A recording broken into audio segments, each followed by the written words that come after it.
ছোটবেলা থেকে আমরা অনেক কার্টুন দেখে আসছি এবং এই কার্টুনগুলো ছোটবেলা থেকে আমাদের অনেক আনন্দ দিয়ে আসছে। তবে আপনাকে যদি জিজ্ঞেস করা হয় এই সকল কার্টুন কোন ধর্ম পালন করে থাকে, তাহলে হয়তো আপনি বলতে পারবেন না। যেমন বিখ্যাত আলাদিন কার্টুনকে আমরা মুসলিম মনে করি, কিন্তু আসলে এই আলাদিন কার্টুন চাইনিজ ছিল। এবং বিখ্যাত কার্টুন শিনচ্যান ইলুমিনাতির ধর্ম পালন করে থাকে।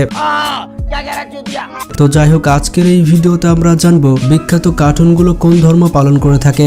এর পাশাপাশি বিখ্যাত কার্টুন সম্পর্কে এমন কিছু জানতে চলেছে যা আপনার মাথা ঘুরিয়ে দিবে। তো ভিডিওটি শুরু করার আগে আপনাদের বলে দিতে চাই, এই ভিডিওর মাধ্যমে কোনো ধর্মকে ছোট করা হয়নি, শুধুমাত্র কার্টুনগুলো তাদের সিরিজে অ্যাকচুয়ালি কোন ধর্ম পালন করেছে সেটি আপনাদের জানানো মূল উদ্দেশ্য। তো যাই হোক, কথা না বাড়িয়ে মূল ভিডিওতে চলে যাচ্ছে। তো প্রথমে রয়েছে মিস্টার বিন। মিস্টার বিন কার্টুনটি আমরা সকলেই দেখেছি এবং এই কার্টুনটি আমাদের অনেক হাসিয়েছে। 2013 সালে একটি খবর উঠে এসেছিল এবং সেখানে বলা হয়েছিল মিস্টার বিন নাকি ইসলাম ধর্ম গ্রহণ করেছেন। আসলে সে সময় তিনি রাসূলের জীবনের উপর তৈরি হওয়া একটি সিনেমা দেখেছিলেন এবং এই সিনেমা দেখার পর তিনি সত্য অনুসন্ধান করতে শুরু করেন এবং অবশেষে তিনি ইসলাম ধর্ম গ্রহণ করেন। এইরকমই কিছু ইনফরমেশন তখন শোনা গিয়েছিল বিভিন্ন সোশ্যাল মিডিয়াতে।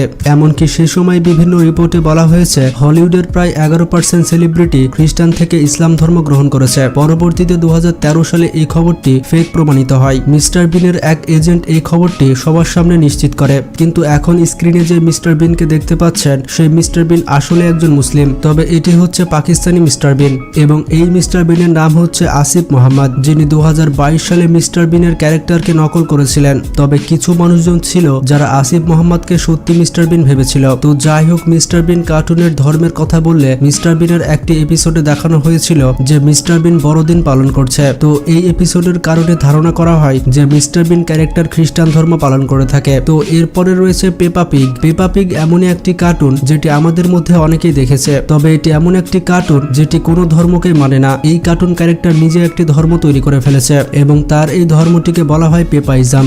তো এখন আপনি ভাবছেন এটি আবার কেমন ধর্ম? আসলে পেপাল্যান্ডে কোনো ধর্ম নেই, এখানে শুধুমাত্র একটি রানী রয়েছে এবং এই রানীকে বলা হয় দেবী সুপার পেপা পিগ। এবং পেপাল্যান্ডে যারা বসবাস করত তারা এই রানীকে গড হিসেবে মানত। তবে 2014 সালে গ্যাব্রিলা ক্যাপ্রা নামে একজন ব্যক্তি নতুন কিছু সামনে আনে। তো যেমনটা জানেন, ইটালিয়ান ভাষাতে ক্যাপ্রা মানে হচ্ছে গড। তো যেহেতু এই ব্যক্তির নামের সাথে কার্টুনের একটি ক্যারেক্টারের নাম মিলে যায় এবং কার্টুনের সেই ক্যারেক্টারকে অনেক অপমান করা হয়েছিল, এই কারণে গ্যাব্রিলিয়া ক্যাপ্রা নামের এই ব্যক্তি পেপা পিগ কার্টুনের ওপরে 1 কোটি টাকার কেস করে দেয়। তো এরপরে রয়েছে ডোরেমন। পৃথিবীর ইতিহাসে সেরা কার্টুন সিরিজের কথা বললে তার মধ্যে সবার উপরের দিকে থাকবে ডোরেমন। তো আপনাদের উদ্দেশ্যে বলে দিতে চাই, ডোরেমন কার্টুনটিও একটি নির্দিষ্ট ধর্ম পালন করেছে। ডোরেমন কোন ধর্ম পালন করে থাকে তা একটি মুভিতে দেখানো হয়েছে। ডোরেমনকে এই পোশাকে দেখে আপনি বুঝতে পারছেন যে ডোরেমন ইসলাম ধর্ম পালন করছে, কিন্তু যেমনটা জানেন ডোরেমন হচ্ছে একটি জাপানিজ কার্টুন, তাই ডোরেমন ক্যারেক্টারটি জাপানিজ সিন্টু ধর্ম পালন করে থাকে। তাছাড়া ডোরেমনের বিভিন্ন এপিসোডে এই সিন্টু ধর্ম সম্পর্কে বলা হয়েছে। এছাড়া জাপানের আরেকটি কার্টুন নিনজা হাতুড়ি অনেক বিখ্যাত। নিনজা হাতুড়ির ধর্মের কথা বললে নিনজা হাতুড়িও এই সিন্টু ধর্ম পালন করে থাকে। এছাড়া নিনজা হাতুড়ির বিভিন্ন এপিসোডে আপনি সিন্টু মন্দিরও দেখতে পাবেন। তো সেই হিসেবে বলা যায় জাপানিজ যত কার্টুন রয়েছে তারা বেশিরভাগই সিন্টু ধর্ম পালন করে থাকে। তো এরপরে রয়েছে মিকি মাউস। মিকি মাউস আসলে কোন ধর্ম পালন করে থাকে? তো কয়েক বছর আগে রাশিয়াতে একটি এক্সিবিশন হয়েছিল এবং সেই এক্সিবিশনে জিজাসের মাথা কেটে মিকি মাউসের মাথা বসিয়ে দেওয়া হয়েছিল। তো খ্রিস্টান ধর্মের মানুষ যখন দেখলো যে জিজাসের মাথার উপরে মিকি মাউসের মাথা রয়েছে, তখন তারা মনে করতে লাগলো যে তাদের ধর্মের অপমান করা হয়েছে।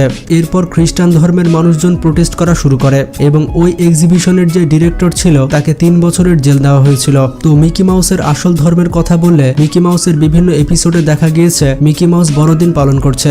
এমনকি মিকি মাউস বিভিন্ন হিন্দু গানে ডান্সও করেছে। মজার ব্যাপারটি হচ্ছে ইজিপ্টের এক বিজনেসম্যান মিকি মাউসের এই ছবিটি সোশ্যাল মিডিয়াতে আপলোড করে, যেটি ছিল মিকি মাউসের একটি মুসলিম ছবি। এবং এই ছবিটি দেখার পর ইসলাম ধর্মের মানুষজন প্রোটেস্ট করতে থাকে, কারণ ইসলাম ধর্মের মানুষজন কখনোই কার্টুনকে বিশ্বাস করে না।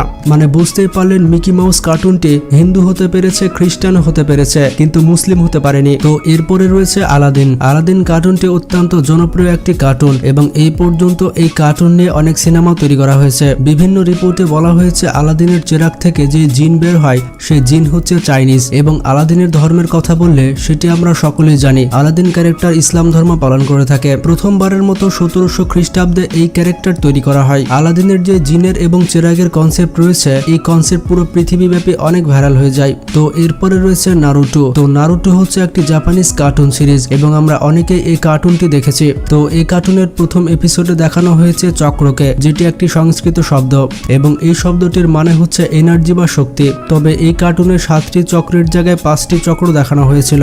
এছাড়া এই কার্টুনে হিন্দুদের বিভিন্ন দেবতাকেও দেখানো হয়েছিল, মানে হিন্দুদের অনেক দেবতার কনসেপ্ট নেওয়া হয়েছে। এছাড়া হিন্দুদের দেবতা শিবের যে তৃতীয় চোখ রয়েছে সেটিরও কনসেপ্ট নেওয়া হয়েছে এই কার্টুনে। তো এসব কথা বিবেচনা করে বলা যায় যে নারুটো ক্যারেক্টার হিন্দু ধর্ম পালন করে। এরপরে রয়েছে শিনচ্যান। শিনচ্যান কার্টুনটি কোন ধর্ম পালন করে? শিনচ্যান কার্টুনটি এতটা জনপ্রিয়তা পেয়েছিল যে পৃথিবীর বিভিন্ন দেশে এই কার্টুনটি হাইস্ট রেটেড কার্টুন ছিল। তাছাড়া এই কার্টুনটিতে অনেক অ্যাডাল্ট কন্টেন্ট ছিল, যার কারণে পৃথিবীর বিভিন্ন দেশে এই কার্টুনটিকে ব্যান করা হয়েছিল। এমনকি বিভিন্ন সময় এই কার্টুনে ইলুমিনাতি সম্পর্কে বলা হয়েছিল। এই শিনচ্যান কার্টুনে অনেক ক্যারেক্টার ছিল যাদের একটি করে চোখ ছিল, যেমনটা রয়েছে ইলুমিনাতিতে। এবং আপনারা যেমনটা জানেন যেখানে একটি চোখ রয়েছে সেটি ইলুমিনাতিকে ইন্ডিকেট করে। তো যারা জানেন না ইলুমিনাতি কি, তাদের উদ্দেশ্যে বলে দিতে চাই, ইলুমিনাতি হচ্ছে শয়তানের পূজা করা। তো 1 মে 1776 সালে একটি কমিউনিটি প্রতিষ্ঠা করা হয়। যারা সৃষ্টিকর্তার ইবাদত করত না, তারা ইবাদত করত শয়তানের, এবং যারা যারা শয়তানের পূজা করত তাদেরকে পুরস্কার হিসেবে অনেক কিছু দেওয়া হতো। তবে অনেক মানুষ বলে থাকে যে এই সোসাইটি বর্তমানে আর এক্সিস্ট করে না। অন্যদিকে কিছু মানুষ রয়েছে যারা বলে যে ইলুমিনাতি এখনো রয়েছে এবং পুরো পৃথিবীর প্রত্যেকটি দেশকে কন্ট্রোল করছে, এবং ইলুমিনাতি কখনো সামনে আসে না, তারা সব সময় পিছে থেকে কন্ট্রোল করে থাকে। তবে ইলুমিনাতি সম্পর্কে এই দুইটি কনসেপ্ট এখনো পর্যন্ত ক্লিয়ার হয়নি। মজার ব্যাপারটি হচ্ছে শিনচ্যান কার্টুনে শিনচ্যানের কোনো একটি ধর্ম নেই। কখনো কখনো শিনচ্যানের ফ্যামিলি ক্রিসমাস পালন করে থাকে, আবার কখনো কখনো জাপানিজ ধর্ম পালন করে থাকে। মানে এটি অ্যাকচুয়ালি ক্লিয়ার করা হয়নি যে শিনচ্যান কোন ধর্ম পালন করে থাকে। তো এরপরে রয়েছে পোকেমন। আপনি যদি পিকাচুর নাম শুনে কিছু বুঝতে না পারেন তাহলে হয়তো আপনি অনেক কিছু জানেন না। তো পোকেমন মানে হচ্ছে পকেট মনস্টার, আর পিকাচু মানে হচ্ছে পিকাজিউ। তো কয়েক বছর আগে সৌদি আরবের এক কমিউনিটি পোকেমনকে জিউস প্রমাণিত করেছে, এবং পোকেমন কার্টুনের অনেক স্টোরি রয়েছে যেগুলো জিউস সাহিত্য থেকে নেওয়া হয়েছে। তো এইসব কারণে সৌদি আরবের বিভিন্ন স্কুলে বাচ্চাদের এটা বলা হয়েছিল যে পোকেমন না দেখতে। এমনকি সৌদি আরবের স্কুলে বলা হয়েছিল যদি কোনো বাচ্চাদের কাছে পোকেমনের কোনো জিনিস থাকে তাহলে সেটি স্কুলে জমা দিতে। তো বিভিন্ন ইনফরমেশনের উপর ভিত্তি করে এটা বলা যায় যে পোকেমন জিউস ছিল। তো যাই হোক, আপনার ফেভারিট পোকেমন কোনটি ছিল তা কমেন্ট বক্সে জানাবেন। এরপরে রয়েছে ছোটা ভীম। তো ছোটা ভীম কার্টুনটি আমরা অনেকেই দেখেছি, এবং এক সময় ছিল যখন ছোটা ভীম কার্টুনটি অনেক জনপ্রিয়তা অর্জন করেছিল। ছোটা ভীম চরিত্রকে আমরা অনেকেই চিনি, তার মাথায় সবসময় তিলক থাকে এবং সে সারাদিন লাড্ডু খেতে ব্যস্ত থাকে। ছোটা ভীমের দিকে তাকালেই বোঝা যায় যে তার ক্যারেক্টার হিন্দু, কিন্তু একটি সময় ছিল যখন মেকার্সরা ছোটা ভীমকে মুসলিম করে দিয়েছিল। তো ছোটা ভীমের এমন একটি এপিসোড ছিল যেখানে ছোটা ভীমকে পেট্রা যেতে হয়েছিল। তো যেহেতু ছোটা ভীম গালফ কান্ট্রিতে গিয়েছিল তাই তাকে ইসলামিক পোশাক পরতে হয়েছিল। তো যাই হোক, এটা তো আপনি বুঝতে পারলেন যে ছোটা ভীম ক্যারেক্টার হিন্দু ছিল। এরপরে রয়েছে আমাদের ফেভারিট বেনটেন। বেনটেন হচ্ছে এলিয়েন বেসড কার্টুন। বেনটেন কার্টুনের ক্যারেক্টার কোন ধর্ম পালন করে তা এখনো পর্যন্ত জানা যায়নি। তবে বেনটেনের একদল ফ্যানরা বেনটেনকে টুপি পরে দিয়েছে, যেটা দেখার পর সবাই ভেবেছিল বেনটেন মুসলিম, কিন্তু আসলে এটি এডিট করা ফটো ছিল। যেহেতু বেনটেন কার্টুনটি এলিয়েনদের সাথে রিলেটেড, তাই এই কার্টুনে কোনো ধর্মের কথা উল্লেখ করা হয়নি। তো যাই হোক, এই সকল কার্টুনের মধ্যে আপনার ফেভারিট কার্টুন সিরিজ কোনটি ছিল তা কমেন্ট বক্সে জানাবেন। এরকমই ইন্টারেস্টিং আনকমন সব ভিডিও পেতে আমাদের চ্যানেলটি সাবস্ক্রাইব করে পাশে থাকা বেল আইকনটি ক্লিক করে দিন। ভালো থাকবেন, নিজের খেয়াল রাখবেন, টেক কেয়ার।